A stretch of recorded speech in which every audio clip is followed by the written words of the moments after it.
गौरैया और किसान की दोस्ती। उसका नाम था मुरारी। माता पिता किशोरावस्था में चल बसे थे।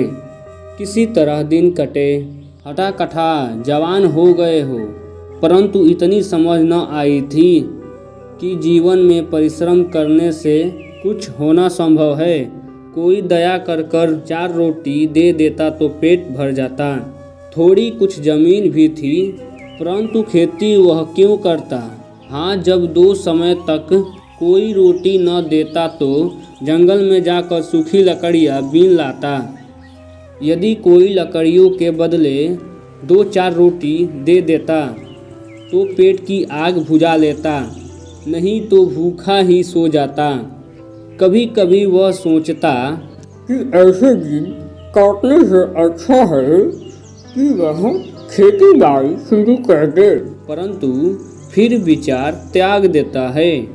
वह सोचता था कि खेती करना उसके बस की बात नहीं है। एक दिन मुरारी जंगल में लकड़ियाँ बटोरने जाता था। अचानक उसने देखा कि एक गौरैया घायल अवस्था में पड़ी है। उसने सावधानी पूर्वक उसे उठाया। उठाते समय गौरैया के मुंह से चींची निकल रहा था, जैसे करा रही हो। घायल तो वह थी ही, भूखी प्यासी भी थी। उसने समीप के कुएं से थोड़ा पानी लेकर चिड़िया को पिलाया।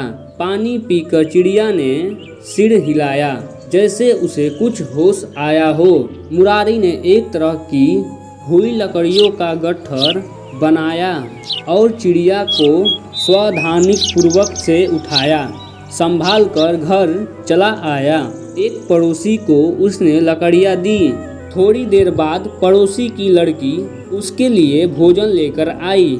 मुरारी ने रोटी के बहुत छोटे छोटे टुकड़े तोड़कर गौरैया के आगे रख दी और मिट्टी के छोटे बर्तन में पानी रख दी।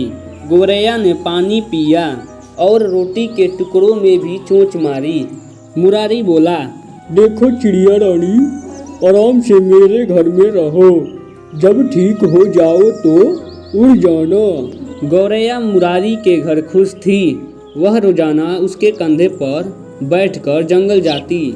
रास्ते भर मधुर स्वर में चींची चू करती।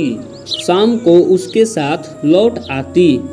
मुरारी भी गौरैया की खूब देखभाल करता। अब वह प्रतिदिन लकड़ियाँ चुन कर लाता, उन्हें बेचकर अपने लिए भोजन व चिड़िया के लिए दाना लाता।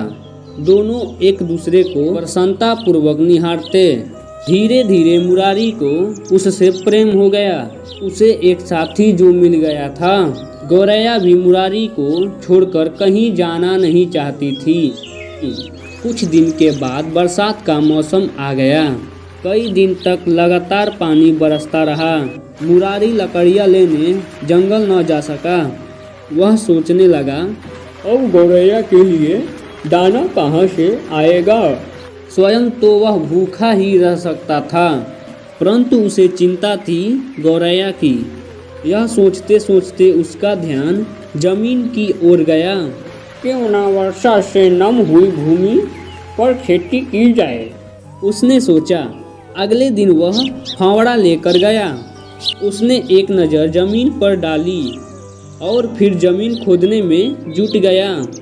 वह जमीन को खूब गहरा खोदता, कंकड़ पत्थर तोड़कर अलग कर देता, मिट्टी को बिछाता जाता। गौरैया उसकी आसपास उड़ती रहती।